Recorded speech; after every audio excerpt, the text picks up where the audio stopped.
Saigon, juillet 2009. Parmi la nuée de vélomoteurs propre à la plus grande ville du Vietnam, aujourd'hui rebaptisée Ho Chi Minh Ville, un cycliste pas comme les autres, Bernard Kervin.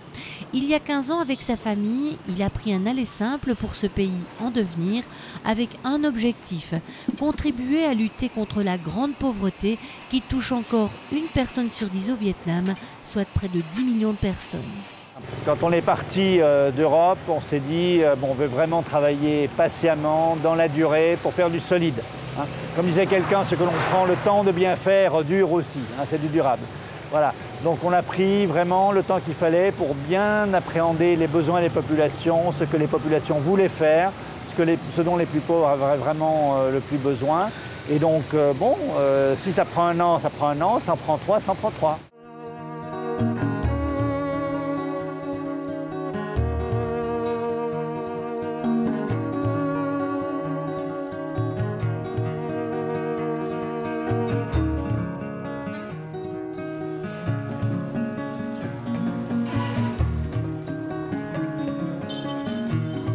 Pour mener à bien son projet, Bernard Kervin a mis sur pied une ONG, Mekong Plus.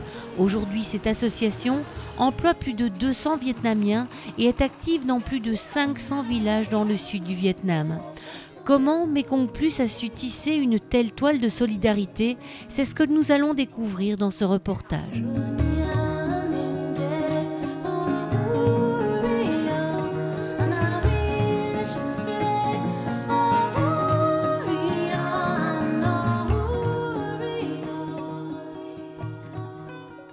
Nous quittons Saigon pour nous rendre dans les régions rurales. C'est là que Mekong Plus a trouvé toute sa raison d'exister. Dans les campagnes, le revenu moyen des paysans est 10 fois moins élevé que celui des habitants des villes. Et encore, pour cela, il faut avoir un emploi. C'est ce qu'il manque cruellement dans les campagnes vietnamiennes, du travail rémunéré. Mekong Plus, évidemment, va chercher des régions relativement pauvres et aussi où les autorités ont envie de travailler avec nous, on va nous laisser une certaine marge de manœuvre. Donc le Vietnam aujourd'hui, c'est à peu près, je crois, à peu près un dixième du pouvoir d'achat par rapport à l'européen moyen en termes de pouvoir d'achat. Et nous essayons d'aller dans les régions où le revenu moyen est la moitié de cette moyenne nationale. Dans cette région, nous essayons en plus de travailler avec les plus pauvres. Et les plus pauvres sont des gens qui ont grosso modo 20 ou 30 centimes euros par personne et par jour. Donc c'est vraiment des gens extrêmement démunis. Il y a des problèmes de capital, donc des problèmes de crédit. Il y a beaucoup de problèmes d'éducation, des problèmes de connaissances, d'utilisation des outils, etc. L'emploi, l'élevage, l'agriculture, la santé, l'enseignement, ici, rien ne va sans l'autre. Mekong Plus a donc d'emblée opté pour un programme de développement intégré, entièrement géré par des professionnels locaux. Dans le district de Du Linh, qui compte 136 000 habitants, c'est Hang qui coordonne toutes les équipes. Hang est la responsable locale et la directrice de Chinh Chi pour le district. Travailleurs sociaux, agronomes, paramédicaux et paravétérinaires, tous viennent de la région et connaissent parfaitement le terrain. Chacun, dans son domaine, suit étroitement, une par une, les familles en difficulté, 980 au total dans le district. Les critères fondamentaux pour qu'une personne soit engagée dans notre équipe, c'est d'avoir de l'empathie par rapport aux personnes pauvres. Deuxièmement, si nous leur donnons une formation, ils doivent avoir un certain niveau d'éducation qui leur permette de prendre des notes, de tenir des comptes. Il faut que ce soit des gens très honnêtes, puisque ce sont eux qui gèrent les microcrédits et les remboursements. Troisièmement, ils doivent être très courageux. Il faut qu'ils aillent visiter les familles par tous les temps, même si on crève un pneu, il faut quand même y aller. La philosophie de Mekong Plus a toujours été celle-là. Les gens doivent s'en sortir par eux-mêmes. Les équipes sont formées pour permettre aux plus démunis de réaliser leurs propres projets. C'est ainsi qu'un des premiers programmes mis sur pied par Mekong Plus fut l'attribution de microcrédits. Nous avons suivi Chin, une coordinatrice villageoise, dans une famille qui s'est sortie d'affaires avec, comme tout investissement de départ, 30 €. Premier microcrédit, elle a acheté 2 petits cochonnets, donc 2 petits cochonnets de 15-20 kilos chacun. catastrophe, il y en a un qui meurt. Bon, mais elle a quand même réussi à bien élever le second, rembourser le prêt. Donc deuxième microcrédit, et là on a eu 3. Donc ça s'est bien terminé, donc il n'y a pas eu de maladie, pas de décès. Donc elle en a vendu 2, elle en a gardé 1. Et le 1, c'est devenu ceci. Une fois qu'on a une truie, ça change complètement la dynamique de la ferme. Pourquoi? Parce que acheter des cochonnets coûte très cher. Donc là, avec la truie, elle peut vendre à chaque portée, elle va vendre les cochonnets, en garder quelques-uns pour les engrosser. Donc elle arrive, je dirais, quasiment au seuil où on va arrêter de l'aider. Elle a arrêté de l'aider avec des microcrédits. On va continuer de l'aider avec le support technique, avec des vaccinations, etc. Mais on considère qu'elle ne fait plus partie vraiment des familles très très pauvres. On préfère le microcrédit à des dons purs et simples. Bon, pour plusieurs raisons. D'abord, évidemment, on préserve la dignité des gens. Ils sont beaucoup plus responsables. Je dirais, donc, là, on peut voir sur le mur, elle a gardé le calendrier avec ses investissements. Donc elle est très très fière d'avoir fait toute cette progression. Et elle dit, bon, j'ai emprunté, mais j'ai remboursé. Donc c'est vraiment le fruit de mon travail. Donc on préserve la dignité des gens. L'autre raison, mais bien entendu, c'est que ça coûte beaucoup moins cher. C'est-à-dire qu'on récupère à chaque fois le capital. On a quasiment 0 perte. De 30 à 120 €, il n'en faut pas plus pour sortir une famille de la grande précarité. À l'heure actuelle, Mekong Plus gère plus de 3500 microcrédits dans le sud du Vietnam. Beaucoup s'en servent pour exploiter les petites parcelles de terre que leur cède l'État.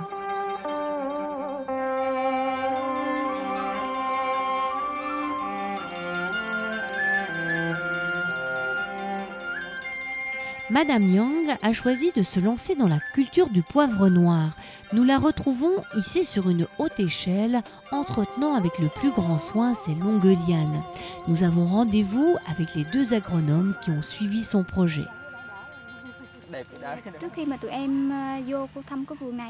La première fois que nous sommes venus, il y avait beaucoup de problèmes de maladies, les plantes étaient jaunies, la production était faible.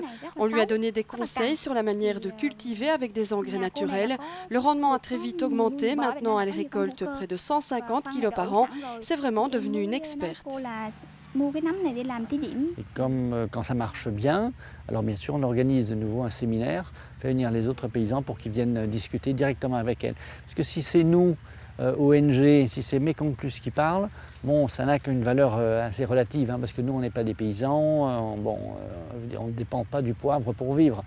Tandis qu'elle, elle peut parler en connaissance de cause. Elle peut vous dire vraiment tout son parcours de A à Z, et ça pour les paysans ça parle vraiment très très fort. Les paysans vietnamiens sont en règle générale très réceptifs à tout ce qui peut améliorer leur travail. Mais les formations proposées par le gouvernement sont trop magistrales et souvent rébarbatives. Mekong Plus et ses partenaires locaux ont donc développé des formations axées essentiellement sur les problèmes concrets que rencontrent les agriculteurs.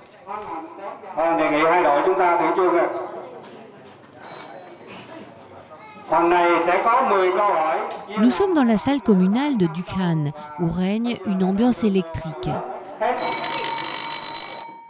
Une trentaine de paysans s'affrontent sur des questions relatives aux techniques agricoles et à l'élevage. Pourquoi est-ce que c'est nécessaire d'organiser des concours comme ça? Mais pour qu'ils connaissent mieux les techniques agricoles. Bon, par exemple, quand est-ce qu'il faut inséminer un cochon, quand est-ce qu'on met de l'engrais sur le riz, quand est-ce qu'on peut récolter telle variété, etc. Donc là sont les méthodes, je dirais, pédagogiques pour que les gens apprennent mieux et les retiennent.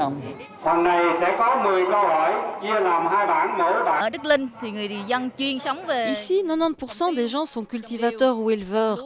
Beaucoup de ces paysans ont quitté l'école depuis longtemps. Si on veut qu'ils apprennent, il faut adapter les formations. Si c'est de la théorie dans des livres, ils n'apprennent rien. Il y a un problème de connaissance, de maîtrise des techniques.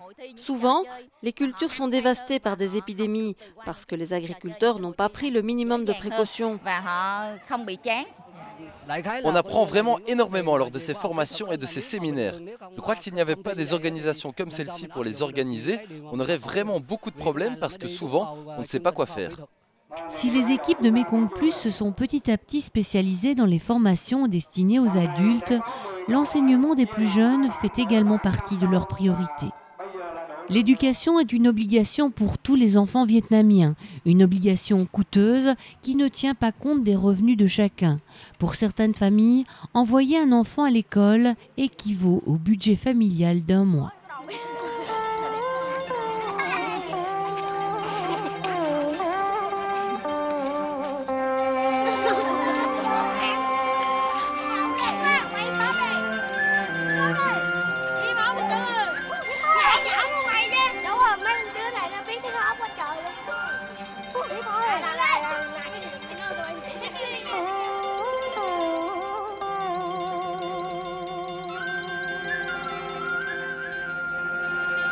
Aujourd'hui, au Vietnam en particulier, c'est un pays en développement rapide, les enfants qui ne terminent pas le secondaire n'ont quasiment aucune chance de sortir de la pauvreté. Ils vont stagner dans des métiers manuels, que ce soit la construction, travailleurs journaliers au champ, au cyclo en ville, etc. C'est seulement à partir du moment où on a le diplôme du secondaire qu'on peut peut-être trouver un travail à l'usine ou avoir des emplois un peu mieux rémunérés, plus valorisants. Et donc pour nous, de nouveau, on essaie de réduire la pauvreté. Eh bien, il faut essayer de ne pas perdre encore une génération, de faire en sorte que ces enfants aillent le plus loin possible. Pour offrir des bourses scolaires aux plus démunis, Mekong Plus a mis sur pied un réseau de solidarité. Chacun dans sa communauté, selon ses moyens, y va de sa petite contribution pour rassembler l'argent nécessaire aux études des plus pauvres. En fait, on donne des bourses scolaires, mais seulement dans les communautés qui se mobilisent. Donc on dit à chaque commune, participer à la course de la solidarité. Donc chaque année au mois de septembre, c'est la course de solidarité. Donc l'année dernière, ils étaient 70 000. 70 000 à parcourir quelques kilomètres en courant, en marchant, etc. Et à l'arrivée, ils donnaient une petite pièce, un petit billet. Donc on a récolté 5 000 € comme ça. En 2008, Mekong Plus a redistribué plus de 3 000 bourses scolaires. Bien sûr, ce n'est qu'une petite fraction par rapport à l'ampleur des besoins. Une autre préoccupation de Mekong Plus, ce sont les enfants exclus du système scolaire à cause d'un handicap mental léger.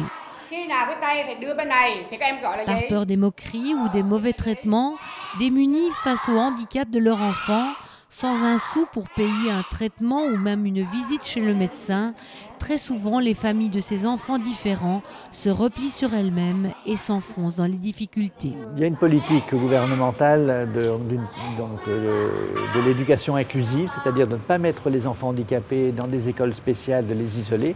C'est une politique évidemment bien meilleure, de les inclure. Malheureusement, il n'y a pas encore de formation des enseignants, il n'y a pas d'équipement, il n'y a pas de livres, d'instruction pédagogique, etc. Donc notre rapport à nous a été de faire appel à des experts, vietnamiens et étrangers, pour mettre sur pied un programme de formation très spécifique pour les enseignants. Donc actuellement, nous travaillons avec 8 écoles pilotes, on va doubler cette année. Et on travaille donc avec pratiquement 200 enfants handicapés.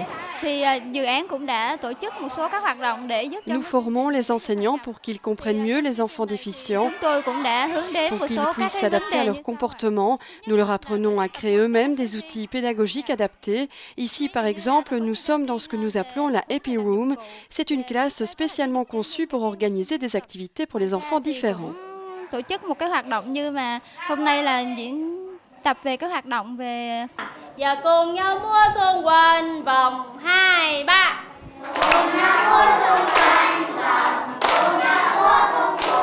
Bon, évidemment, on pourrait dire ce sont des enfants handicapés, donc c'est une petite minorité, pourquoi tant d'argent, tant d'énergie? En fait, on s'est rendu compte qu'une grande partie des familles très pauvres dans les villages étaient tombées dans la grande pauvreté. Elles étaient à la limite avant, mais sont tombées dans la grande pauvreté. Pourquoi? Parce que tout d'un coup, il y a la naissance d'un enfant handicapé ou il y a un accident, etc. Et donc toutes les ressources de la famille passent à essayer de sauver cet enfant. Des frais de transport, des frais médicaux, etc. Les gens sont complètement désespérés, ils font des folies pour essayer de sauver cet enfant, alors que très souvent, il faudrait des choses très simples, de la rééducation à la maison, des choses vraiment pas compliquées du tout. Et donc, en parallèle du travail dans les écoles, il y a un travail avec les parents pour montrer les gestes qu'ils peuvent faire pour aider leurs enfants à aller le plus loin possible. Sur une route de campagne, nous croisons un autre membre de l'équipe. Son rôle à lui est de transporter et de monter dans les petits villages le décor du théâtre ambulant de Mekong Plus. La troupe de théâtre-action de l'ONG compte plus de 80 pièces à son répertoire. Des pièces qui chacune abordent un thème qui touche les préoccupations des familles vietnamiennes actuelles.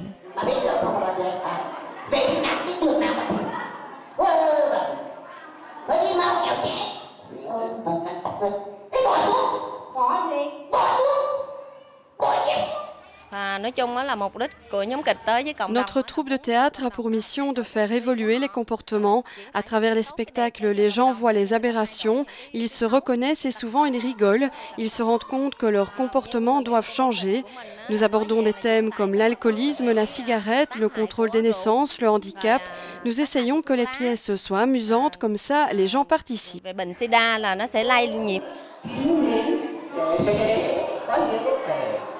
Comme il ne se passe pas grand-chose dans les campagnes, le théâtre attire toujours beaucoup de monde.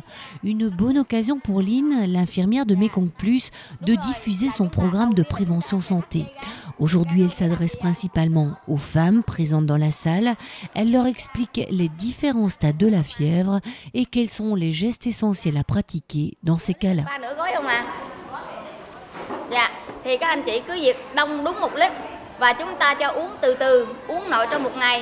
L'infirmière s'adresse aux femmes parce que ce sont elles qui s'occupent de la famille. En plus, pendant les périodes de mousson, elles souffrent souvent de maladies gynécologiques parce qu'elles peuvent parfois rester une journée entière dans les rizières, dans une eau qui n'est pas propre.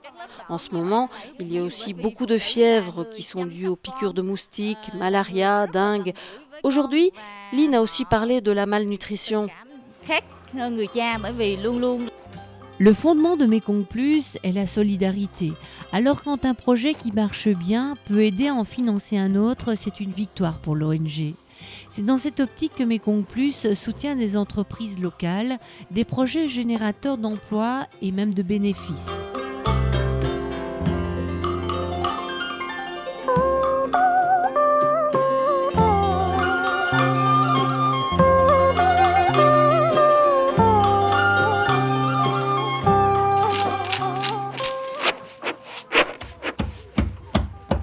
Nous sommes dans une fabrique de bâtonnets d'encens qui depuis 2 ans est entièrement gérée par le partenaire local de Mekong Plus. Ces bâtonnets sont destinés à Terre Doc, une entreprise française spécialisée dans les parfums d'intérieur. Quand Terre Doc a dit nous cherchons un fournisseur, nous savions que dans la communauté ici, il y avait des artisans qui manquaient de commandes, qui produisaient une semaine sur 3, etc. Et nous avons dit à Terre Doc, ok, nous allons relever ce défi, nous allons former les artisans aux critères de qualité. Il faut dire qu'il y a tout de même un grand décalage entre la conception de la qualité que peuvent avoir des villageois ici et les exigences du consommateur européen. Donc ça, il s'agit de fournir un produit parfait et puis bien entendu d'envoyer toutes ces marchandises en temps et en heure au port de Saigon pour un envoi par bateau, parfois par avion quand il y a urgence. Les bénéfices sont en fait gérés par notre partenaire local ici sur le district qui l'utilise pour des bourses scolaires, pour des microcrédits, pour des formations agricoles. C'est vraiment de l'argent qui a beaucoup de valeur pour nous. Pourquoi? Parce qu'il appartient donc à l'ONG locale, et donc ça fait vraiment le bouche-trou. Hein. Souvent, les bailleurs de fonds ne veulent pas payer les salaires, par exemple, mais sans salaire, on ne peut pas fonctionner. Donc cet argent, vraiment, est géré de manière très optimale.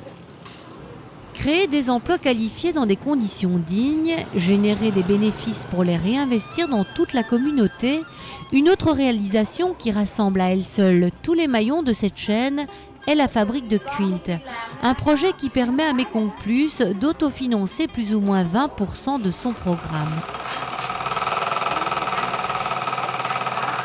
Nous sommes dans l'un des 7 ateliers de quilts mis sur pied dans le sud du Vietnam. Ici, 26 femmes travaillent à temps plein. Chacune a reçu une formation de plusieurs mois pour apprendre à coudre des patchworks irréprochables qui n'auront aucun mal à être vendus à leur juste valeur. L'avantage du quilt, c'est que c'est un produit effectivement qui demande vraiment beaucoup de travail. Donc faire un quilt lit double, ça prend à peu près 1 mois. Donc ça veut dire en fait une femme, un ménage qui va vivre beaucoup mieux pendant un mois. Bien sûr, il y en a qui nous disent mais faites-le à la machine, mais non justement, on veut que ce soit fait à la main pour donner du travail à un maximum de femmes. Au total, le projet Quilt emploie près de 200 femmes issues des campagnes, très souvent des mères de famille, qui tout en travaillant peuvent s'occuper de leurs enfants. Les pauvres, souvent, ils ont leur terre très très loin. Et donc ces femmes, quand elles vont travailler comme ouvrières agricoles pour d'autres ou bien sur leur propre parcelle, quelquefois elles partent pour la journée, voire pour 2 ou 3 jours. Et donc les enfants sont sans aucune surveillance. Il y a des problèmes de diarrhée parce qu'ils boivent de l'eau pas propre. C'est la grand-mère qui peut s'en occuper éventuellement, mais sinon il n'y a personne.